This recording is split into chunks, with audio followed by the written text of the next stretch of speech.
Hello. आपकी आवाज़ नहीं आ रही, एक मिनट ज़रा।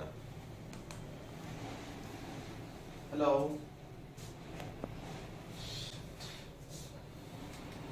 हेलो। हेलो। आपकी आवाज़ नहीं आ रही। हेलो। क्या?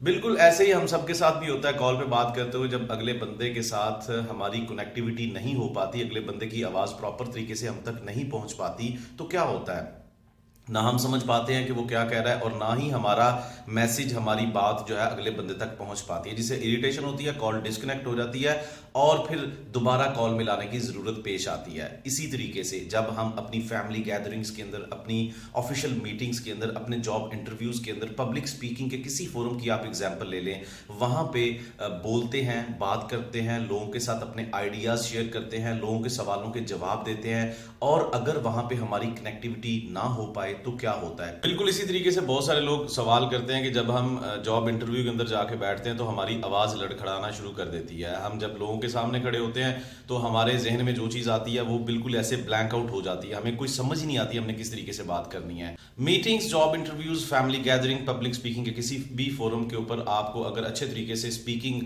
इंप्रूव करनी है, अपने कम्युनिकेशन स्किल्स को इंप्रूव करना है, you need to get master on these skills. You have to produce कर्ज कि आप किस तरीके से स्टेज के ऊपर जाते हो, अपने आप को प्रेजेंट किस तरीके से करते हो, आपको अपने ऊपर बिलीव करना बहुत ज़रूरी है। सबसे इंपॉर्टेंट चीज़ यही है कि आप ये यकीन रखें कि yes I can do it. यहाँ पे कुछ चीज़ें ऐसी हैं जो कि स्पीकिंग पावर को इंप्रूव करने के लिए मैं आपको टिप्स के तौर पे बताऊंगा।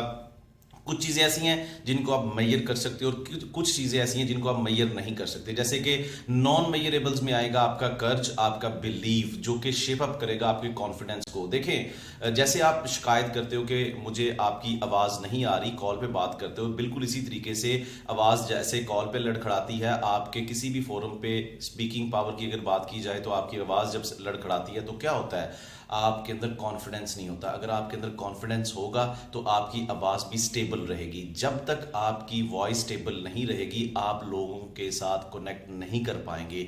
लोगों के साथ कनेक्ट करने के लिए you have to show them yes I am enough confident कि आप लोग मुझे सुने, आप बैठे। अदरवाइज क्या होगा, लोग इरिटेट होंगे, लोग चले जाए। अब ये जो नॉन मेजरेबल्स थे, कॉन्फिडेंस, कर्ज और बिलीव, ये आप कैसे अपने अंदर डेवलप कर सकते हो। इसके लिए आप कोई भी ट्रेनिंग लेंगे, कोई भी ट्रेनिंग आपके लिए काम नहीं करेगी। इसके लिए ये है कि आप अपनी पर्सनालिटी के ऊपर वर्किंग करें, प्रैक्टिस करें, डिफरेंट तरह के स्पीकर्स को सुनना शुरू करें, डेली बेसिस के ऊपर वर्किंग करनी होगी।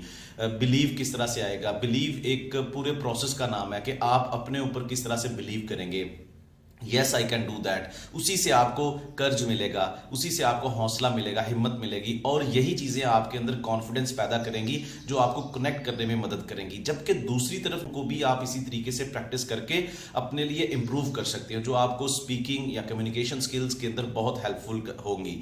अब इसके अंदर मैं आपको बताता चलूं कि जो मेजरेबल चीजें हैं, जैसे कि आप किसी गैदरिंग के अंदर बात कर रहे हो, बहुत जल्दी आप मेजर कर सकते हो कि आपकी आवाज बहुत कम है, जैसे कि आपके सामने बहुत बड़ा क्राउड है और बहुत लो वॉल्यूम के अंदर आप बात कर रहे हो। जैसे कि अभी मैं आपके साथ इस एग्जाम्पल के तौर पे आपको बताता हूं कि मैं आपको इस तरीके से जो चीज़ें बता रहा हूं तो अभी आपको मेरी आवाज़ उस तरीके से नहीं आ रही और शायद आप मेरे साथ कनेक्ट ना कर पाए। या फिर इसकी दूसरी तरफ क्राउड छोटा है और मेरा वॉल्यूम बहुत ज्यादा हो जाए, जैसे कि मैं बोलना शुरू कर दूं, hello guys, this is engineer Waqas Ahmed and today I am going to, लेकिन आगे मेरे 4 से 5 लोग बैठे हैं, छोटी गैदरिंग है, तो मुझे अपने वॉल्यूम को भी देखना होगा, मेरी पिच, जो मेरी आवाज का साउंड किस तरह से कर रही है। यानी कि मैं इस तरह से बात नहीं कर रहा hello guys this is engineer, मतलब मुझे अपनी इस पिच के ऊपर भी ख्याल रखना, इसका ख्याल रखना होगा। अब दूसरी तरफ आप एक और मेजरेबल चीज़ है स्पीड। जैसे कि आपको लोगों से बात करते हो, ऐसा नहीं है कि बागम बाग मतलब आपको चलना है। जैसे कि मैं इंजीनियर वकास अहमद बात कर रहा हूँ और आज की इस वीडियो के अंदर मैं आपसे बात करूंगा कि किस तरीके से आप कम्युनिकेशन स्किल्स को इंप्रूव कर सकते हैं। Not like that man. क्यों? क्योंकि लोग आपके साथ कनेक्ट नहीं हो पाएंगे, और ना ही इतना स्लो कि मैं इंजीनियर वकास अहमद इतना स्लो भी नहीं कि लोग आपसे सुनने में बहुत आगे निकल जाएं और आप बहुत पीछे रह जाएं। और इसके बाद जो सबसे इंपॉर्टेंट पॉइंट मैंने बहुत सारे स्पीकर्स की से एक एडवाइस के तौर पे सीखा और बहुत सारी वीडियोस के अंदर मैंने ये लेसन लर्न देखा कि आप अपने पॉइंट को यानी कि जब आप प्रेजेंट कर रहे होते हैं किसी मीटिंग के अंदर, और जब स्पेसिफिकली ये मेरा उन स्टूडेंट्स के लिए भी टिप है जो जॉब इंटरव्यूज के अंदर जाते हैं, पूछा कुछ जाता है और जवाब कुछ दिया जाता है और उसमें वो फंस जाते हैं, ठीक है।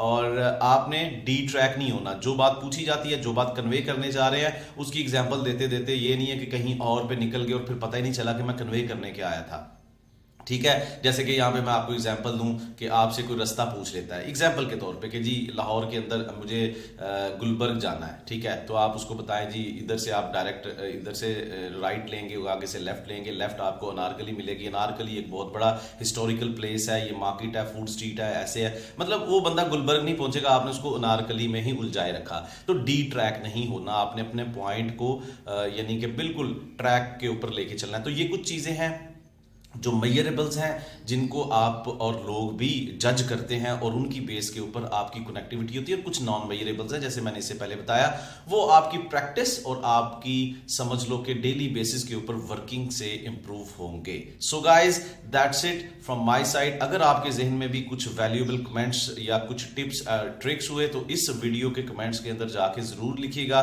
ताकि हम इसको अपने कम्युनिकेशन या स्पीकिंग के इस तरह के सेशंस के अंदर आइंदा आने वाली वीडियोस का हिस्सा बना सकें। Thank you very much.